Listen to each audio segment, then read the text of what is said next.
যার ম্যাচ খেলা নিয়ে অনিশ্চয়তা ছিল সেই তিনি অন্যদের ম্যাচ খেলা নিয়ে অনিশ্চয়তা তৈরি করেছেন। এশিয়া কাপের ব্যাকআপ হিসেবে ভাবনায় ছিলেন সাইফ হাসান, কিন্তু আজকে তিনি যে পারফরমেন্স করেছেন নিঃসন্দেহে টিম ম্যানেজমেন্ট তাকে এশিয়া কাপের ব্যাকআপ হিসেবে না রেখে মূল স্কোয়াডের ভাবনায় রাখতে বাধ্য হবেন যদি পরবর্তী দুটো ম্যাচে তিনি এই পারফরমেন্স ক্যারি করেন। এই সাইফের এই ইন্টেন্ট, সাইফের এই পারফরমেন্সের পর বাংলাদেশ দলে একটা হেলদি কম্পিটিশন শুরু হবে দুটো জায়গায়, তাওহিদ হৃদয় এবং শামীম হোসেন পাটোয়ারি। এই দুজনের জায়গায় হয়তো সাইফ হাসানকে যদি তিনি ভালো করতে পারেন, তাদের দুজনের অটো চয়েস হিসেবে যে খেলা সেটা কিন্তু আর হবে না। এই জায়গায় কম্পিটিশন তৈরি হয়ে যাবে। আমরা দেখি বাংলাদেশের ওপেনিং বলি, বাংলাদেশের মিডল অর্ডার বলি, ফিনিশিং রোল বলি, সবগুলো পজিশনেই এখন কিন্তু হেলদি কম্পিটিশন হচ্ছে। অর্থাৎ কে কার থেকে ভালো খেলবে, অটো চয়েস বলে এখন আর কেউ নেই। যে ভালো খেলবেন সেই জায়গা পাবেন মূল স্কোয়াডে। আজকে নিশ্চয়ই বাংলাদেশ দলের ব্যাটারদের ব্যাটিং লক্ষ্য করেছেন। পারভেজ হোসেন ইমন থেকে শুরু করে, পারভেজ ইমন তিনি 9 বল খেলে 15 রান করেছেন। লিটন কুমার দাস তিনি 26 বলে 50 করেছেন, 29 বলে 54 রান করেছেন। সাইফ হাসান 19 বলে 36 রান করেছেন। তানজিদ হাসান তামিম তিনিও ভালো ইনিংস খেলেন। অর্থাৎ পাওয়ার হিটিং কোচ জুলিয়ান উডের প্রভাবটা কিন্তু একটু একটু করে দেখা যাচ্ছে। অর্থাৎ 1-2 সিরিজে এটা বলা যাবে না, তারপরেও কিন্তু আজকে নিশ্চয়ই ব্যাটিংটা লক্ষ্য করবেন যে সেই ইন্টেন্টটা একটু ছিল বাংলাদেশ দলের ব্যাটারদের।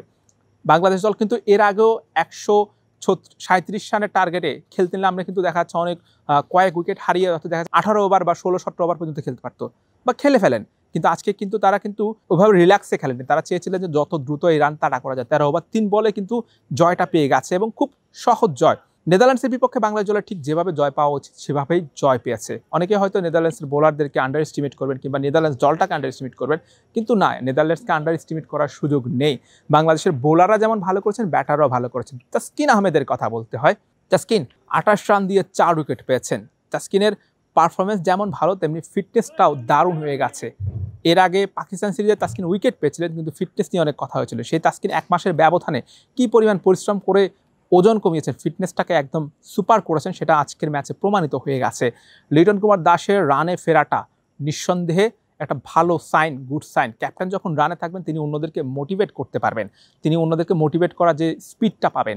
তো সেই ক্ষেত্রে লিটনের রানে ফেরা বাংলাদেশের জন্য এটা একটা সুখকর ব্যাপার। বাংলাদেশের স্পিনাররা ভালো করেছেন, পেসাররা ভালো করেছেন। মুস্তাফিজুর রহমান 1 উইকেট পেলেও তিনি কিন্তু বেশ ইকোনমিক্যাল বোলিং করেছেন। এবছর তিনি যত টি-20 টুর্নামেন্ট ম্যাচ খেলেছেন, প্রত্যেকটা ম্যাচে 4 ওভার বল করে তিনি কিন্তু 20-এর কম রান খরচ করেছেন। অর্থাৎ আজকে সর্বোচ্চ 19 রান করেছেন। অর্থাৎ প্রত্যেকটা ম্যাচে তিনি 17-18 এমন দিচ্ছেন। 4.5 ইকোনমিতে বল করেছেন প্রত্যেকটা ওভারে।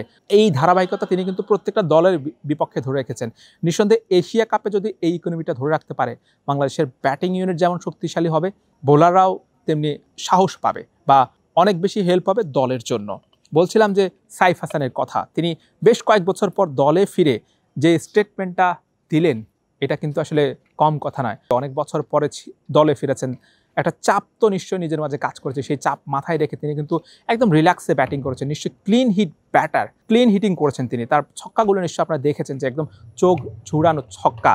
তার ব্যাটিং দেখে মনে হয় না যে তিনি অনেক বছর পর জাতীয় দলে ফিরেছেন। বেশ কয়েক বছর ধরে তিনি কিন্তু বিপিএলে, ঘরোয়া টুর্নামেন্টে, টপ অ্যান্ড টি-20 সিরিজেও ভালো খেলেছেন। তো সেই হিসেবে তার কাছ থেকে ভালো পারফরমেন্স আশা করাই ছিল, তিনি সেটার মান রেখেছেন। এবং নির্বাচকদেরকে একটা ধন্যবাদ দিতেই হয়। সবসময় নির্বাচকদের সমালোচনা করা হয়, কিন্তু ক্রেডিটটা তাদেরকে দিতে হবে। নির্বাচকরা সাইফ হাসান কোনোভাবে ভাবনায় ছিলেন না। অর্থাৎ কেউ ভাবে না যে সাইফ হাসানকে এশিয়া কাপের দলে নেওয়া হবে।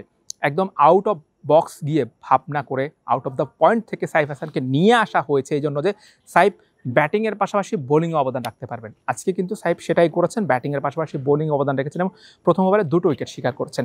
ডানহাতি ব্যাটারের বিপক্ষে ডানহাতি বোলাররা উইকেট শিকার করতে পারেন না, কম করেন, কিংবা ডানহাতি ব্যাটারের বিপক্ষে ডানহাতি বোলারদেরকে আনা হয় না। কিন্তু সাইফ কিন্তু আজকে 2জন ডানহাতি ব্যাটারকে আউট করেছেন। অর্থাৎ তিনি যে ফ্লুক না, তিনি যে বোলিংটাও ভালো পারেন সেটা কিন্তু তিনি বুঝিয়ে দিয়েছেন।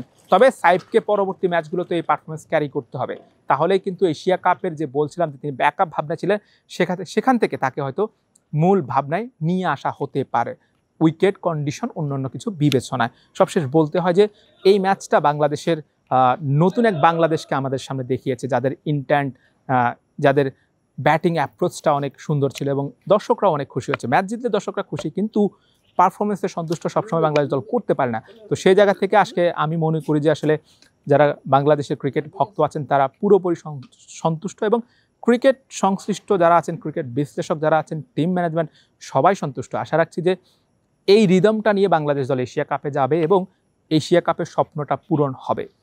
Hussain Arman, BD quick time, Sylhet international cricket stadium, Sylhet.